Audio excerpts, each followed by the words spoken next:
যে আগে অফিসের নেতাদের অফিসের বড়বাবুদের তেল দিতে হবে এবং নেতাদের তেল দিতে হবে। তার কারণ হচ্ছে অফিস এখন টাকা ছাড়া কাজ করে না, অফিস হয়ে গেছে টাকা খাওয়ার একটা জায়গা। আদিবাসীদের শংসাপত্র পেতে কি আজও আপনাদের নেতাদের তেল দিতে হয়? টাকা ছাড়া কি এসটি সার্টিফিকেট আপনারা পান? এসটি সার্টিফিকেট ক্ষেত্রেও দেখা গেছে যারা এসটি সার্টিফিকেট পাওয়ার যোগ্য নয় তাদের নামও রয়েছে। কি বলবেন আপনারা? দেখেন, আমাদের তপন বিধানসভা এমনিতেই আদিবাসী অধ্যুষিত এলাকা।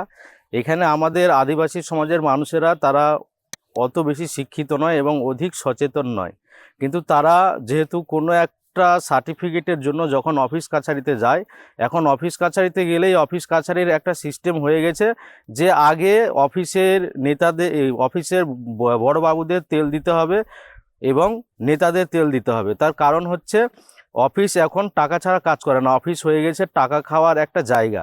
সেই জন্য আমাদের এই ধরনের যে সমস্ত অসচেতন আদিবাসী সম্প্রদায়ের মানুষেরা আছে, এদেরকে এই টাকার প্রলোভন দেখিয়ে সার্টিফিকেটগুলো দেওয়া হচ্ছে এবং অনেক সময় এদেরকে জাল সার্টিফিকেটও হাতে ধরে দেওয়া হচ্ছে। সেই জন্য আমাদের আদিবাসী সমাজের মানুষেরা এই বিভ্রান্তির মধ্যে পড়ছে এবং পড়ে তারা স্বাভাবিকভাবেই টাকা দিতে বাধ্য হচ্ছে, কারণ তাদেরকে টাকা দিতে বাধ্য করা হচ্ছে, নাহলে সার্টিফিকেট দেওয়া হচ্ছে না।